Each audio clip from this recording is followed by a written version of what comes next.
ലൂക്ക അറിയിച്ച നമ്മുടെ കർത്താവ് ഈശോ മിശിഹായുടെ പരിശുദ്ധ സുവിശേഷം.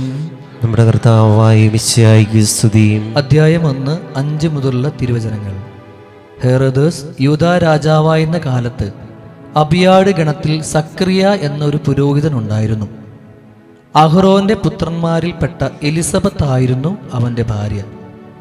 അവർ ദൈവത്തിന് മുമ്പിൽ നീതിനിഷ്ഠരും കർത്താവിൻ്റെ കൽപ്പനകളും പ്രമാണങ്ങളും കുറ്റമറ്റ വിധം അനുസരിക്കുന്നവരുമായിരുന്നു. അവർക്ക് മക്കളുണ്ടായിരുന്നില്ല. എലിസബത്ത് വന്ധ്യയായിരുന്നു. ഇരുവരും പ്രായം കവിഞ്ഞവരുമായിരുന്നു. തൻ്റെ ഗണത്തിന് നിശ്ചയിക്കപ്പെട്ടിരുന്ന ക്രമമനുസരിച്ച് ദൈവസന്നിധിയിൽ ശുശ്രൂഷ നടത്തിവരവേ പൗരോഹിത്യ വിധി പ്രകാരം കർത്താവിൻ്റെ ആലയത്തിൽ പ്രവേശിച്ച് ധൂപം സമർപ്പിക്കുവാൻ സക്രിയയ്ക്ക് കുറി വീണു. ധൂവാർപ്പണ സമയത്ത് സമൂഹം മുഴുവൻ വെളിയിൽ പ്രാർത്ഥിച്ചുകൊണ്ടിരിക്കുകയായിരുന്നു. അപ്പോൾ കർത്താവിൻ്റെ ദൂതൻ ധൂപപീഠത്തിൻ്റെ വലതുവശത്ത് നിൽക്കുന്നതായി അവന് പ്രത്യക്ഷപ്പെട്ടു. അവനെ കണ്ട് സക്രിയ അസ്വസ്ഥനാവുകയും ഭയപ്പെടുകയും ചെയ്തു. ദൂതൻ അവനോട് പറഞ്ഞു, സക്രിയ, ഭയപ്പെടേണ്ട, നിന്റെ പ്രാർത്ഥന കേട്ടിരിക്കുന്നു. നിന്റെ ഭാര്യ എലിസബത്തിൽ നിനക്കൊരു പുത്രൻ ജനിക്കും. നീ അവന് യോഹന്നാൻ എന്ന് പേരിടണം. സക്രിയ ദൂതനോട് ചോദിച്ചു, ഞാൻ ഇതെങ്ങനെ അറിയും? ഞാൻ വൃദ്ധനാണ്, എൻ്റെ ഭാര്യ പ്രായം കവിഞ്ഞവളുമാണ്. ദൂതൻ മറുപടി പറഞ്ഞു, ഞാൻ ദൈവസന്നിധിയിൽ നിൽക്കുന്ന ഗബ്രിയേലാണ്. നിന്നോട് സംസാരിക്കുവാനും സന്തോഷകരമായി സ്വർവാർത്ത നിന്നെ അറിയിക്കുവാനും ഞാൻ അയക്കപ്പെട്ടിരിക്കുന്നു.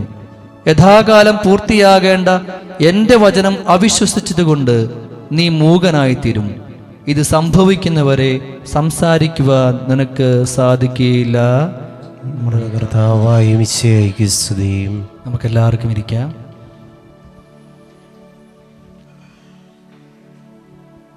സ്നേഹം നിറഞ്ഞവരെ, നമ്മളെല്ലാവരും വായിച്ചു കേട്ടിട്ടുള്ള ഒരു സുവിശേഷ ഭാഗമാണിത്. സക്രിയ പുരോഹിതനുണ്ടാകുന്ന ദൈവത്തിൻ്റെ ദർശനം.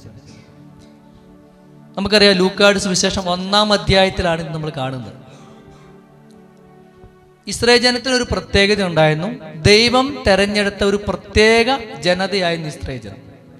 ദൈവം എന്ത് ചെയ്തു? എപ്പോഴും ഇസ്രായേൽ ജനത്തോട് സംസാരിച്ചുകൊണ്ടിരുന്നു. പഴയ നിയമത്തിൽ നമ്മൾ കാണുന്നു, ഉൽപ്പത്തിയുടെ പുസ്തകത്തിൽ ദൈവം ആദത്തോട് തോളിൽ കൈയിട്ട് വർത്താനം പറഞ്ഞുകൊണ്ടിരുന്നു. പിന്നീട് എന്ത് ചെയ്യും? പ്രവാചകൻ വഴി, ന്യായാധിപന്മാർ വഴി ദൈവം എപ്പോഴും ഇസ്രായേൽ ജനത്തോട് ഇങ്ങനെ സംസാരിച്ചു കൊണ്ടിരുന്നു. എപ്പോഴും ദൈവത്തിനുള്ള വെളിപാടും ദൈവത്തിനുള്ള ദർശനങ്ങളും ഇസ്രായേൽ ജനത്തിന് കിട്ടിക്കൊണ്ടിരുന്നു. എന്നാൽ ഒരു മലാക്കി പ്രവാചകന്റെ കാലഘട്ടം എത്തിയപ്പം പിന്നെ ദൈവം ഇവർക്ക് ഒരു വെളിപാടും കൊടുത്തില്ല. ഈശോ ജനിക്കുന്നതിന് ഈ സക്രിയ പ്രവാചകന് ദർശനം ഉണ്ടാകുന്ന ഏകദേശം 400 കൊല്ലത്തോളം ഇവർക്ക് ഒരു പ്രവചനോ ദൈവത്തിൻ്റെ ഒരു അരുളപ്പാടും ഉണ്ടായില്ല. എത്ര കൊല്ലം? 400 കൊല്ലം ഒരു അരുളപ്പാടും ഒരു ദർശനങ്ങളൊന്നും കിട്ടിയില്ല. നമ്മൾ എപ്പോഴും മിണ്ടിക്കൊണ്ടിരിക്കുന്ന ആള് നമ്മളോട് മിണ്ടാതിരുന്ന് നമുക്ക് ഭയങ്കര വിഷമം തോന്നൂല്ലേ? അതുപോലെ ഇസ്രായേൽ ജനത്തിന് ഒരുപാട് വിഷമം ഉണ്ടായിരുന്നു. ഇവരോട് സംസാരിച്ചുകൊണ്ടിരുന്ന ദൈവം സംസാരിക്കാത്തത് കൊണ്ട് ഇവർക്ക് ഒരുപാട് ബുദ്ധിമുട്ടുണ്ടായിരുന്നു. നമുക്കറിയാം, അബിയായുടെ ഗണത്തിൽപ്പെട്ട ഈ പുരോഹിതൻ സക്രിയ ഒരു പുരോഹിതൻ. നമുക്കറിയാം, ഇസ്രായേൽക്കാർക്ക് അവർ വംശം അനുസരിച്ചാണ് പുരോഹിതന്മാരുണ്ടായത്. ചരിത്രം അനുസരിച്ച് ഏകദേശം 6000 മുതൽ 20,000 വരെ പുരോഹിതന്മാരുണ്ടായിരുന്നു. 6000 മുതൽ 20,000 വരെ. അബിയായുടെ ഗണത്തിൽപ്പെട്ട ആളുടെ ഉത്തരവാദിത്വം എന്ന് പറയുന്നത് വിശുദ്ധ സ്ഥലത്ത് പ്രവേശിച്ച് ധൂപാർപ്പണം നടത്താനായിട്ട് നിർദ്ദേശിച്ചിരിക്കുന്നത്. ഇവർക്കുണ്ടായിരുന്ന ഒരു പ്രാർത്ഥനയാണ്. ഒരു മനുഷ്യൻ ഈ പുരോഹിത വംശത്തിൽ ജനിച്ചാൽ അവൻ്റെ പ്രാർത്ഥന എന്നെങ്കിലും ഈ ജെറുസലേം ദേവാലയത്തിൽ കയറിയിട്ട് അതിവിശുദ്ധ സ്ഥലത്ത് കയറിയിട്ട് എന്തെങ്കിലും ബലി അർപ്പിക്കണം.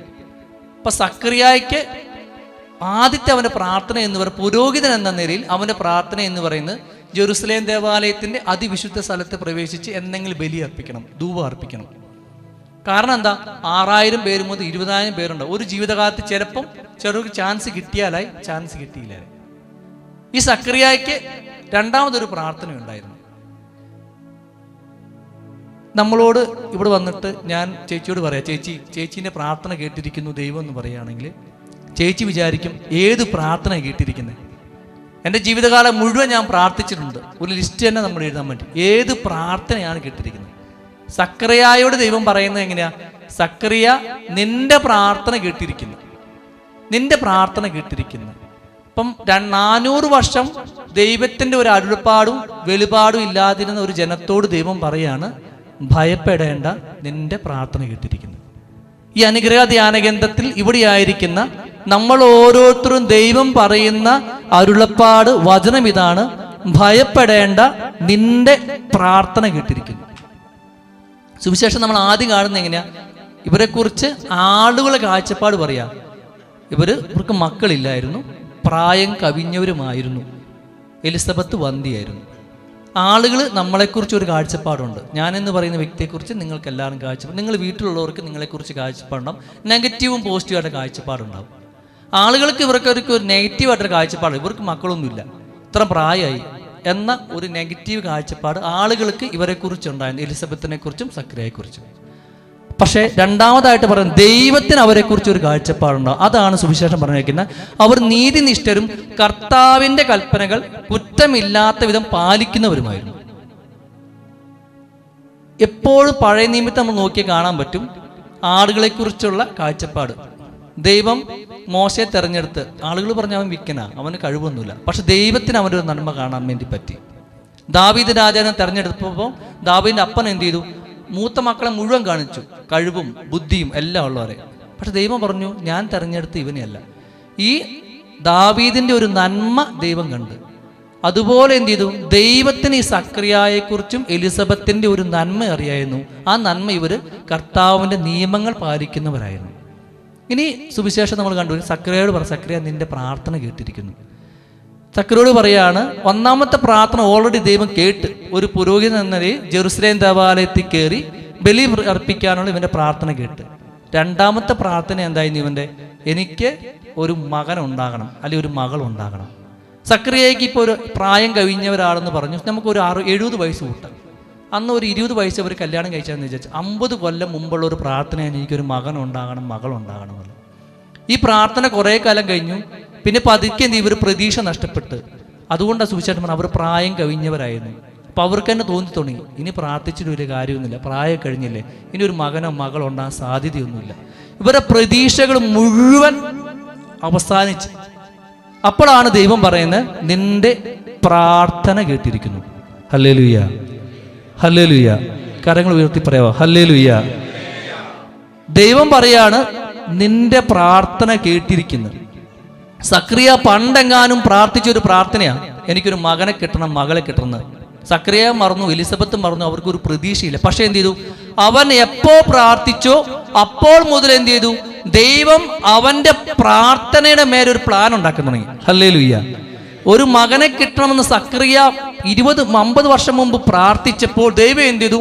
ആ പ്രാർത്ഥന കേട്ട് ആ പ്രാർത്ഥനയുടെ മേൽ ദൈവം ഒരു പ്ലാൻ ചെയ്തു. ചുമ്മാ ഒരു മകനെ കൊടുക്കാനല്ല ദൈവം ഉദ്ദേശിച്ചത്, ഈശോയുടെ മുമ്പേ പോകാൻ വഴിയൊരുക്കാൻ പറ്റിയ ശക്തനായ ഒരു പ്രവാചകന്റെ ജീവിതത്തെ മുഴുവൻ ദൈവം എന്ത് ചെയ്തു? പ്ലാൻ ചെയ്തു. നമ്മുടെ ജീവിതത്തിൽ നമ്മൾ ഒരു കാര്യം പ്രാർത്ഥിക്കുമ്പോൾ അപ്പോൾ മുതൽ ഈശോ പറഞ്ഞ ദൈവം പ്രാർത്ഥന കേട്ട്. ദൈവം എന്താ ചെയ്യുന്നത്?